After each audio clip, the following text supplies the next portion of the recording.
जय Hind. GS nexus current affair series में आपका स्वागत है। आज के इस सीरीज में हम जोहान्सबर्ग में हुए G20 शिखर सम्मेलन के बारे में जानेंगे। प्रधानमंत्री नरेंद्र मोदी ने 22 नवंबर को साउथ अफ्रीका के जोहान्सबर्ग में G20 लीडर्स समिट में हिस्सा लिया।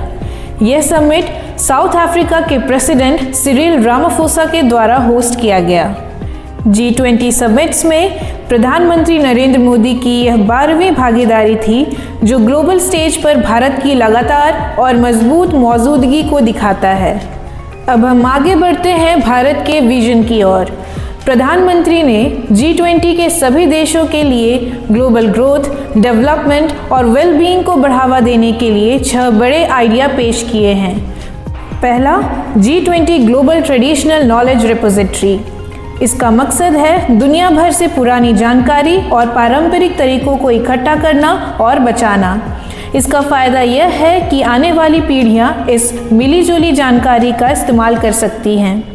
दूसरा, G20 अफ्रीका स्किल्स मल्टीप्लायर। इसका लक्ष्य है अफ्रीका में युवाओं को स्किल देने के लिए 1 मिलियन सर्टिफाइड ट्रेनर को ट्रेन करना। इससे कॉन्टिनेंट में रोजगार और लोकल डेवलपमेंट को बढ़ावा मिलेगा।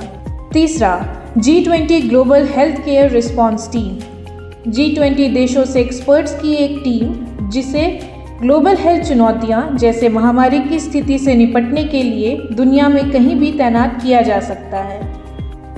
चौथा, G20 open satellite data partnership.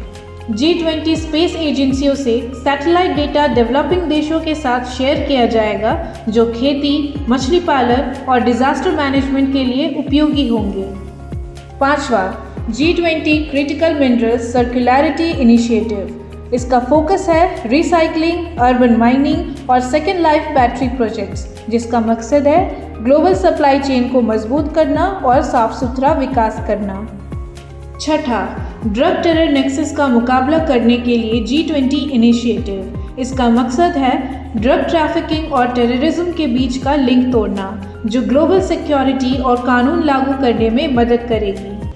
अब हम फूड सिक्योरिटी और क्लाइमेट एक्शन से जुड़े मुद्दों पर प्रकाश डालते हैं। प्रधानमंत्री मोदी ने फूड सिक्योरिटी पर डेक्कन प्रिंसिपल्स पर जोर दिया, जिन्हें भारत की प्रेसिडेंसी के दौरान अपनाया गया था। उन्होंने कहा कि इन प्रिंसिपल को फूड सिक्योरिटी पर भविष्य के G20 रोड मैप को गाइड करना चाहिए। उन्होंने डेवलप्ड देशों से अपने क्लाइमेट फाइनेंस कमिटमेंट्स को पूरा करने की भी अपील की, खासकर डेवलपिंग देशों को टाइम बाउंड तरीके से सस्ती टेक्नोलॉजी और फंड देकर। अब हम G20 क्या है इसे जानते हैं।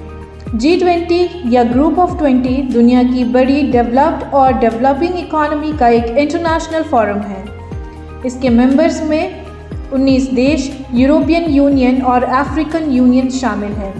अफ्रीकन यूनियन नई दिल्ली में हुई 2023 की G20 समिट के दौरान परमानेंट मेंबर बना। G20 देश ग्लोबल GDP का 85%, ग्लोबल ट्रेड्स का 75% और दुनिया की 2/3 पॉपुलेशन रिप्रेजेंट करते हैं। इंडिया 1999 से इसका मेंबर रहा है। साउथ अफ्रीका दिसंबर 2024 से नवंबर 2025 तक G20 प्रेसिडेंसी रखेगा। अब हम जानते हैं G20 की शुरुआत कैसे हुई। G20 1957-58 के एशियन फाइनेंशियल क्राइसिस के बाद बना था, जब देशों को एहसास हुआ कि उभरते हुए मार्केट को ग्लोबल इकोनॉमिक चर्चाओं में शामिल होना चाहिए।